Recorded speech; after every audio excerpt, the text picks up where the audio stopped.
Hi guys, Kitchen Table Magician here. Welcome to another episode of Strange Brew. In this episode, we're going to spotlight a card called Harvest Season. This is a sorcery from Amonkhet that reads 2 and a green. Search your library for up to X basic land cards where X is the number of tapped creatures you control, and then put those cards on the battlefield tapped, and then shuffle your library. So when this was being spoiled and previewed and I saw it, I knew that this was going to be a great build around. Anytime a card lets you drop more than one land per turn onto the battlefield and violate that rule really big, it can be extremely broken. And this card is no exception. In fact, it's probably the most broken one I've seen yet. And so I couldn't wait to brew around with this and play around with this. So let's. I'm going to show you a couple of decks that I have built, and hopefully they'll give you some good ideas. Alright, so this first deck I'm going to show you is a green and red build, and it's standard legal, but it's a casual deck. But I wanted to keep this first build something accessible to newer players, and players that are on kind of a budget. So this is not an expensive deck at all, and should be easy to assemble, and it's a lot of fun to play with around the kitchen table with your friends. So we're going to start with the 4 Harvest Seasons, because that's our build around card. Okay. And then we want to be able to tap creatures to trigger to maximize the harvest season when we play it, right? We want to have as many creatures tapped as possible. So I found Cryptolith Rite to be a great vehicle to allow us to do that. This is an enchantment that read creatures you control have tap, add 1 mana of any color to your mana pool. So with this on the battlefield, it allows you to tap any creature you want anytime and just produce mana. And so that's really a good thing to have around when you're trying to break harvest season. That being said, I still needed some creatures that I could just tap without the Cryptolith Rite on the battlefield. In play testing, what I had was a lot of more creatures that had Fabricate, so I could get a creature and a servo token, and I was trying to go wide. And then when Cryptolith would hit, I would have a lot of creatures I could tap and then really bust out a really big harvest season. But what I found was more often than not, those tokens and stuff were just sitting around waiting for the Cryptolith Rite to show up. And some games it wouldn't show up. And I would have Harvest Season sitting in my hand just waiting. So instead, I took some of those Fabricate creatures out and I just put in some mana ramp. So I have 4 Ulvenwald Captive, which I can tap and get a green out of him. So I can just tap him for the mana anytime I want. And I put in 4 Naga Vitalists, which tap to add mana to my mana pool as well. And this is from Amonkhet. So with 8 of these, I don't need the Cryptolith Rite to be on the table, and I still have some bodies that I can tap and do an early harvest season to get a couple extra lands on the table early before I bust off the game-winning harvest season later. All right.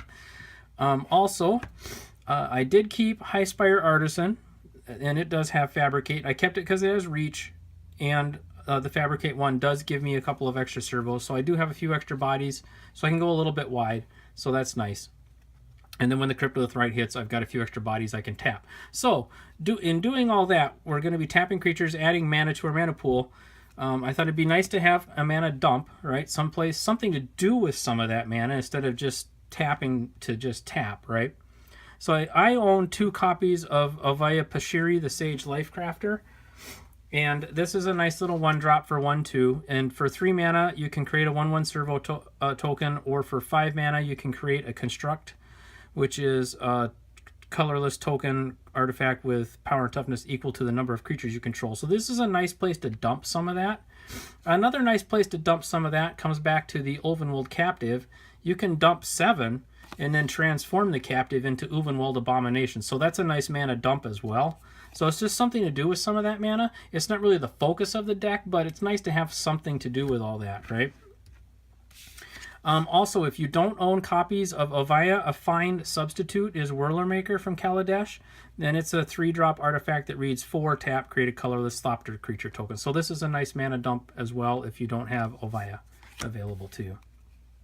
All right, so we've got all our creatures on the table. Cryptolith Rite's on the table. We're tapping creatures. We're going to cast Harvest Season, and we're going to drop 8, 9, maybe 10 lands on the battlefield this turn. Why on earth would we want to do that, and how do we take the most advantage of that?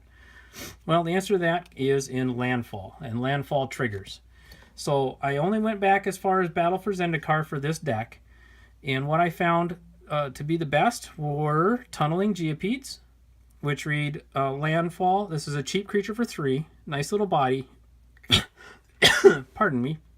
Landfall. Whenever a land enters the battlefield under your control, it deals 1 damage to each opponent. So this is nice even in multi. It's nice 1 versus 1, but it's really good in multiplayer too. So 4 of those, and if you have a couple of these on the battlefield, and even if you manage to drop only 5 lands, that's like 10 points of damage going to all of your opponents right there, just on those landfall triggers alone. But there's more. I also found Grove Rumbler, which is 4 mana, 3/3 trample. When a land enters the battlefield under your control, it gets +2/+2 till the end of the turn. So after you've triggered all the Tunneling Geopoede triggers, pardon me, I'm dealing with a cold here, and triggered all that damage, then you've still got this beat stick to come through, and he's potentially, you know, +10/+10 until the end of the turn with trample, or +12/+12 or something ridiculous like that. So between the Geopoedes and this guy, you could probably close the game out right there. But there's more. I also found Oran-Rief Hydra, which I think is the best of the Battle for Zendikar land drop creatures. It's bigger, 6 mana, 5/5 with trample. And when a land enters the battlefield under your control, it gets a permanent +1/+1 counter. And if that land is a forest, it gets 2 permanent +1/+1 counters instead. So this is really big. It's got some staying power. So you can drop a small harvest season with a couple of these on the table and do a harvest season for maybe 2, you know, lands if the board conditions aren't right. And this guy will still get like 4 permanent counters if you go get a couple of forests. So this is really good. Then I just kind of finished the main part of the deck with a little bit of removal. I got 4 Electrifies from Amonkhet, but you could really put anything you want in this slot. This is just what I had laying around to just throw in there. Outside of that, I just rounded it off with 22 lands, mostly forests, because I want to be able to pile up counters on the Oran-Rief Hydra, but a few mountains as well. So that's a standard legal budget build for this, casual. It's not going to go bust up a Friday Night Magic, but it is fun to play with at home. And yeah. So let's take a look at another build. Okay, for this next deck, we're going to go all the way back to original Zendikar. I remember when Landfall first came out, how powerful that was if you could get it to work. And I remember building a deck that was mono green back then around Harrow and Landfall triggers, and how powerful it was, even just getting 3 lands per turn to hit the crazy broken things that could happen. Because original Zendikar had some creatures that really did have some busted landfall abilities. Harrow was an instant that read 3 mana, sacrifice a land, search for 2 basic lands, put them onto the battlefield. Okay, so now we can step this up even further. For the same 3 mana with Harvest Season, we can get way more than 3 lands, and we can really ramp this up. So this is what I'm excited about now. So I went digging back to those days and found this stuff. The Cryptolith Rites are still in, because I still want to be able to tap creatures. I replaced the Naga Vitalist with Llanowar Elves, because it's only 1 mana, so it's just that much quicker. So 4 Llanowar Elves. I did leave in the Ulvenwald Captives because of the mana dump that's available down here a little bit later to turn him into something bigger. We talked about that in the first deck, so I left those in here. The Artisans are still in here. Now, I had originally messed around with playing the Lotus Cobras, but what I found was I'd rather just have the extra body off of Fabricate than all the extra mana. It was a lot of extra mana that was just sitting out there and I wasn't doing anything with it. So I took the Cobras back out, as sexy as they are, and I put the Highspire Artisans back in just to get that extra Fabricate token and get an extra body on the table. Still running the 2 Oviya Pashiri Sage Lifecrafters. So this deck looks very similar to the one I showed you earlier, but here's where the changes start happening. The mana curve went up a little bit, and things just got bigger and nastier. Starting with Prime Time here, this is Primeval Titan, 6/6 trample, and whenever it enters the battlefield or attacks, search your library for 2 basic land cards and put them onto the battlefield tap. So this also just breaks landfall abilities wide open all day long. If this guy's swinging, this is so hard to keep up with. And I'm lucky enough to own 2 copies of this, so I put them in here. And then we get into the landfall stuff. Oran-Rief Hydra is good enough to stay in this deck. This is a solid enough creature to hang around, so I left all 4 copies of it in here. Okay, Baloth Woodcrasher, 4 copies of this. They do come in at 6 mana, so they are more expensive than the Grove Rumbler as far as mana cost, but they are also bigger. 4/4 for a base stat, and then they get +4/+4 when land comes into place, and trample. So they're just bigger. And then I'm closing that part of off with 2 Rampaging Baloths, 6/6 trample for 6. Landfall is to put a 4/4 green beast creature token onto the battlefield. So this deck aims to just beat you over the head with creatures, whereas the other build actually was able to hit you over the head with some other damage through the Tunneling Geopoedes as well.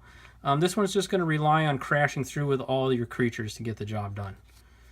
And then in the last slot where I had the removal in the first deck, I've got a Green Sun Zenith. I only own 1, so I threw it in here. And then I have 3 Lignifys, because green just doesn't have much in the way of removal or creature control. This is almost as good as it gets. So this is an enchantment, an aura that reads, target creature is a 0/4 treefolk with no abilities. So I put in 3 of these. And then for the land, I'm running an Oboro, Palace in the Clouds. Yes, it produces blue mana, but the reason it's in here is because for 1, I can return it to my hand. Why would you want to do that? So that you can play it again and trigger landfall, of course. So if you have not dropped a land this turn and Oboro's on the table, just pick it up and put it back down. And then outside of that, I've got 21 forests to just round this thing out. So this is the build that I do play with now. It's a lot of fun. I hope this is giving you some good ideas. As always, if you like this video, hit the thumbs up button. Subscribe, hit the like button, and until next time, happy brewing.